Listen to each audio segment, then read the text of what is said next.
gravar? Bom, vamos lá.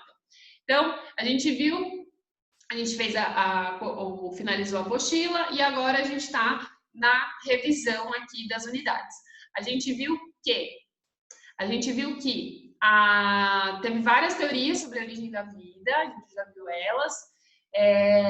A gente viu as condições da Terra primitiva, lembrando que quando vocês verem isso aqui, ó, Terra primitiva, tá falando dessa Terra lá no início da formação dela, bem antes de ter vida. Então, as características da Terra primitiva são diferentes das características da Terra atual. Não tinha oxigênio, a temperatura era extremamente alta, não tinha água líquida. E aí a gente viu as teorias da biogênese, abiogênese, vimos que a biogênese é a mais aceita, porque um ser vivo só pode ter origem a partir de outro, por meio da reprodução. Então, um ser vivo só surge a partir de outro, né? Eu só estou aqui por conta do meu pai e da minha mãe, que estavam antes de mim. Não tem como eu estar aqui sem eles, né? Por exemplo, isso vale para todos os seres vivos, inclusive uma bactéria. Bom, então a gente viu os experimentos, paramos na aula anterior aqui, né? Na unidade 2, que é o que é um ser vivo. Então, só para frisar bem, essa unidade 3, que é a apostila do segundo bimestre, unidade 3, tem 3 temas dentro dela. Teorias da origem da vida, o que é um ser vivo e descoberta da célula em teoria celular. Fiz a revisão com vocês em teoria da origem da vida. Estamos na revisão de o que é um ser vivo. Então, eu estava comentando com vocês na aula anterior, agora, né, na live anterior, que os seres vivos têm características em comum. Composição química, metabolismo, tem célula, tem ciclo de vida, né? Podem ser unicelulares ou pluricelulares, todos têm célula. A maioria das células tem membrana plasmática, núcleo e citoplasma. Porém, só vai ter núcleo aquelas células que tiverem... Que página que é essa? Essa daqui é a síntese da unidade. Quê? Você tá falando, né? Essa aqui é a página síntese da unidade. Ela não tá na apostila, ela tá lá no livro interativo, sabe? Ah, sei. Então, isso aqui, porque a apostila a gente finalizou, só vamos fazer exercícios dela. Aqui, você até pode acompanhar pela apostila, mas aqui é um resumo da apostila, entendeu? Aí lá no livro interativo tem lá a síntese da unidade. E aí é isso aqui que eu tô mostrando para vocês agora, que eu tô conversando com vocês, entendeu? Então, vamos lá. Aqui, então, eu tenho, toda célula tem membrana plasmática, núcleo e citoplasma. Toda célula tem núcleo? Não, só as células eucarióticas, que é a vegetal, a animal. A procariótica, que é das bactérias, não tem núcleo. A gente viu, né, eu estava comentando com vocês na live anterior, que acontecem várias reações químicas dentro da célula para o bom funcionamento delas, porque elas precisam respirar, se reproduzir, para tudo isso, ela precisa acontecer algumas reações químicas lá dentro.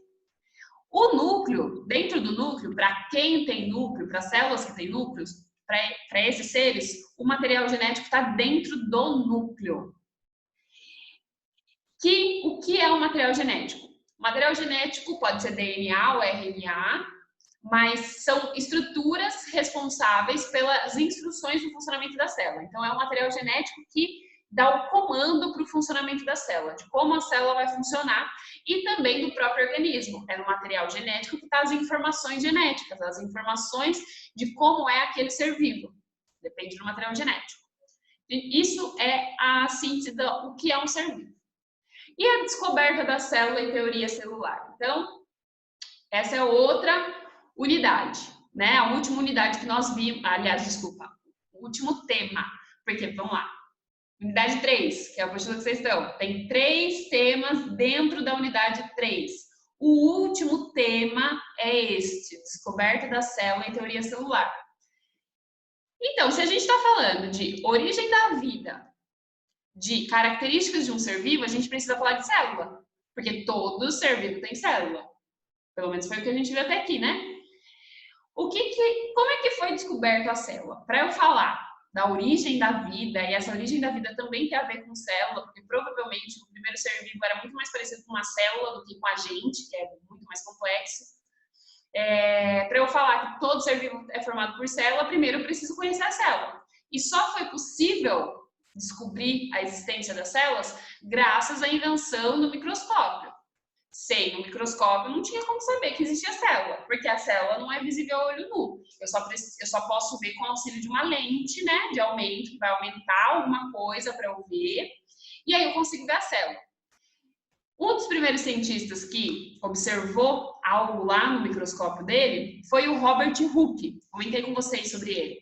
Ele observou finas fatias de cortiça. Cortiça é um material de planta. E ele observou isso lá no microscópio que ele produziu, né? Ele trabalhava com lentes de óculos. E aí ele produziu um microscópio, né? Um pouco diferente do atual, porque o atual é mais moderno, mas ele foi o primeiro a produzir algo parecido com um microscópio. E aí ele colocou cortiça embaixo. E aí o que ele viu? Ele viu um monte de caixinha vazia, entre aspas. Ele deu o nome de célula. Inclusive, gente, célula. O nome célula vem de cell, que é C-E-L-L, que significa célula, que é algo vazio. Só que as células, na verdade, elas não são caixinhas vazias. É que o microscópio que ele produziu primeiro, pense, era o primeiro microscópio, então era algo muito primitivo.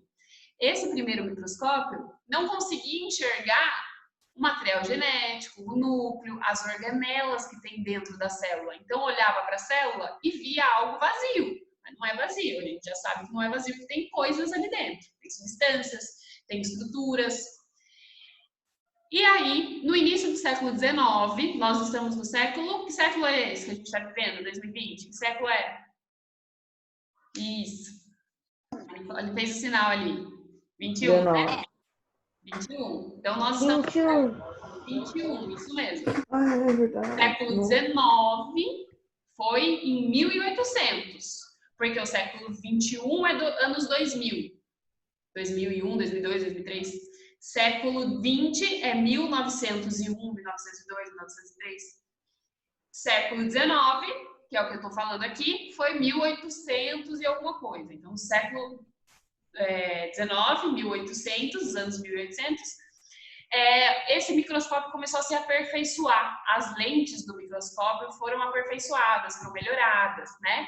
E isso proporcionou que fosse observado de modo mais nítido e completo o que era a célula e comprovar que existiam células, né?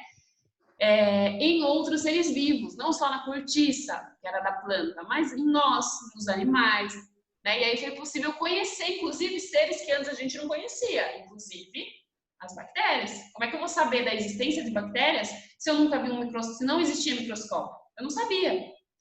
Porque não consigo ver. A gente sabe que tem bactérias aqui no ambiente, que tem bactérias dentro da gente. A gente hoje sabe. Mas sem microscópio, como é que eu ia saber? Como é que eu ia enxergar isso? Então, qual que é a teoria celular? Teoria celular só foi concebido, né, construída como teoria, depois que construiu o microscópio. Porque a teoria celular diz duas coisas importantes. A primeira é, todo ser vivo é formado por célula. Todo ser vivo. Segunda coisa importante, que acho que não está aqui, mas não tem problema, porque eu vou contar para vocês. Já contei em outras aulas, mas vou contar de novo. Todo ser vivo é formado por célula e... Professora? Oi? O que a lente dele não conseguia ver na célula? Não entendi. O que a lente dele não conseguia ver na célula? A lente do Hooke aqui, que eu falei das caixinhas? Isso. Ele não conseguia ver, por exemplo, ó, vou mostrar para você. Isso aqui é o desenho da célula animal e essa vegetal. Você tá vendo que além da célula em si, ó, que eu tô passando o mouse aqui, tem um monte de... Ué, não tá mostrando. Não tá aparecendo. Não? Não. E os outros está aparecendo? A célula? Não, nem pra mim. Ué, espera só um minutinho, gente. Ah, eu tenho que fazer um new share aqui. Só um minuto. E agora? Agora tá. Sim. Beleza. Então, vocês estão vendo que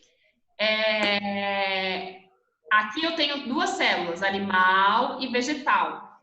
Então, dentro da célula animal eu tenho a célula em si, que eu estou passando o mouse aqui, mas dentro da célula tem várias estruturas. Tem núcleo, tem retículo endoplasmático, tem ribossomo, tem mitocôndria, tem um monte de estrutura aqui dentro, que a gente chama de organela. dentro do meu corpo eu não tenho vários órgãos, coração, pulmão, fígado. A célula tem várias organelas, que são essas estruturas aqui que a gente ainda vai ver com mais calma mais para frente, cada uma delas, cada função delas. Mas isso aqui, por conta da lente do Hooke não ser muito, ser mais primitiva, ser mais simples, ele não conseguia ver isso. Porque, pensa, se a célula é muito pequena, essas estruturas que estão dentro da célula são menores ainda. Então, ele não conseguia ver isso.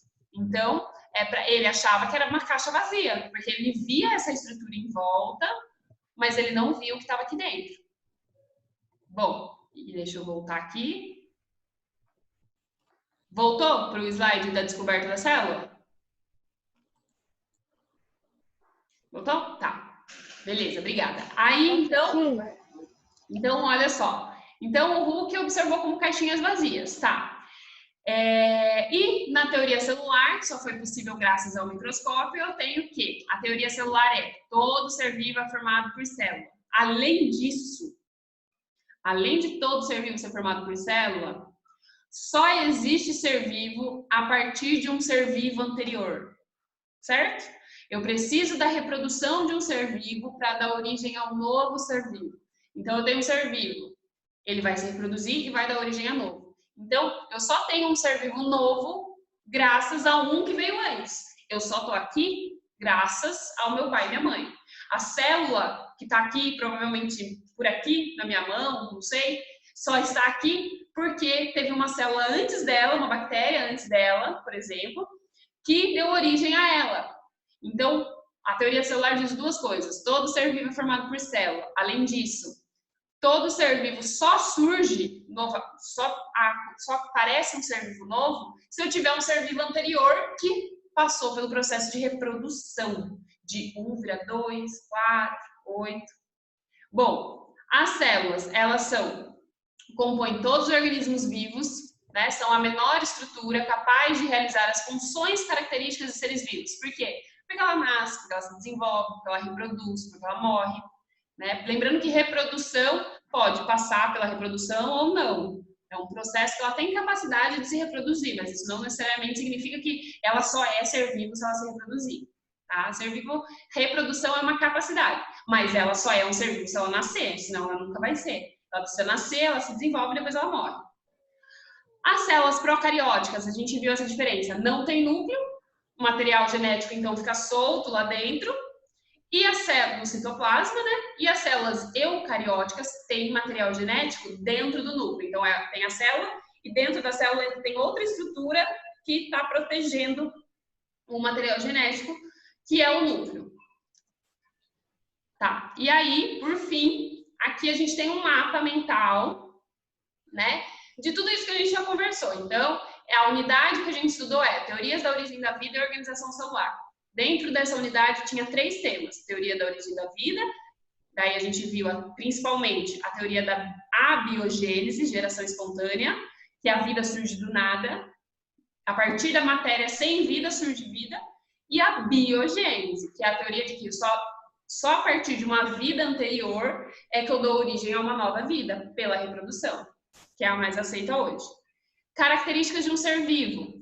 Composição química, a gente viu, metabolismo, ter célula, né, ter a estrutura celular, ciclo de vida. Então, isso aqui é característica dos seres vivos. E sobre a descoberta da célula, a gente viu que quando se inventou o microscópio, vimos que a célula é a unidade fundamental dos seres vivos. Eu preciso, para ser vivo, eu preciso ter célula. E essa célula, por si só, é uma vida, porque ela nasce, ela reproduz, ela respira, ela morre, ela se alimenta, enfim. E tem vários tipos de células, entre eles as procarióticas, das bactérias, que não têm núcleo, e as eucarióticas, que têm núcleo, e é dos animais, dos vegetais, né? E aí eu diferencio entre animal e vegetal. Lembrando que dentro de célula eucariótica, eu tenho animal e vegetal, e a vegetal tem cloroplasto, que é aquela estrutura que faz a fotossíntese, que ajuda a fazer a fotossíntese, e os vacúolos, que servem para... Para que serve o vacúolo na célula vegetal? Fotossíntese. Isso, mas o que ele guarda dentro do vacúolo? Água. Água, muito bem, isso mesmo. Então, gente, ó, já são 8h33, eu acho que vocês vão começar uma outra aula daqui a pouquinho. Fala, Nicole. Rapidinho. Pode falar. Do que uma célula se alimenta? Do que Uma célula se alimenta. uma célula se alimenta? Ó, vamos lá. A minha célula, eu me alimento, eu não como, eu como. Tudo que eu como vai passar pelo processo de digestão. As minhas células, elas se alimentam daquilo que eu consumi. A minha célula vai absorver aquilo que eu comi.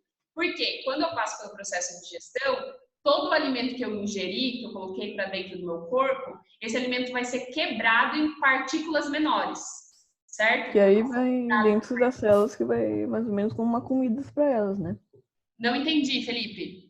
Pode falar de Então, novo. que mais ou menos que a gente come, que a comida para nós é como comida para nossas células, só que bem menores. Isso, exatamente. Então, eu como. Quando eu como, precisa chegar alimento para todas as minhas células. E como é que chega? Vai chegar a partir do processo de digestão. Eu digiro o alimento, quebro o alimento em moléculas menores, e esse alimento vai ser absorvido pelas minhas células. Então, seria esse, entre aspas, o alimento da célula. O próprio alimento que eu consumo, nesse caso. Isso demora para acontecer até elas comerem? Demora. Depende do alimento. Tem processo, tem alimento que é digerido mais rapidamente. Tem alimento que demora mais. Por exemplo, carnes demoram mais. Cerca de 12 horas aí para o processo de digestão acontecer. Então, eu comi hoje, ainda vai ter carne sendo digerida no meu estômago. Comi agora, 12 horas depois ainda tem carne sendo digerida. Até entrar na minha célula vai demorar. Mas depende do alimento, aí é variável, depende bastante. Prof, queria saber, é pelo tamanho assim que demora mais para digerir ou por outro motivo? Pelo tamanho das moléculas, principalmente pelo tamanho das moléculas que formam o alimento. E a água? Oi? E a água? Elas tomam água? A água a gente absorve, quando a gente ingere, a gente absorve a água no seu estado normal. Direto? De H2O. Se você trata com ela, ela vai entrar nas minhas células também. Direto, assim, sem nenhum tempo? Mas elas bebem água também?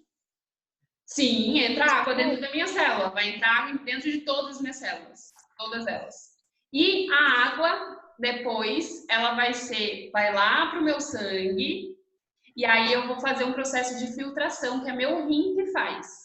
E aí aquilo que meu rim quer eliminar, filtrou, vai na forma de urina. Vai embora na forma de urina. Aquilo que é bom para o meu corpo vai ficar e vai ser absorvido pela célula. Gente, ó, vamos lá. Tem mais alguma dúvida em relação a isso aqui que a gente conversou hoje? Por enquanto, não. Não. Então, vamos fazer o seguinte. Então, a gente vai finalizar essa aula, porque eu acho que daqui a pouquinho vocês têm aula do professor Anderson, né? Geralmente ele transmite. Então, vocês precisam levantar,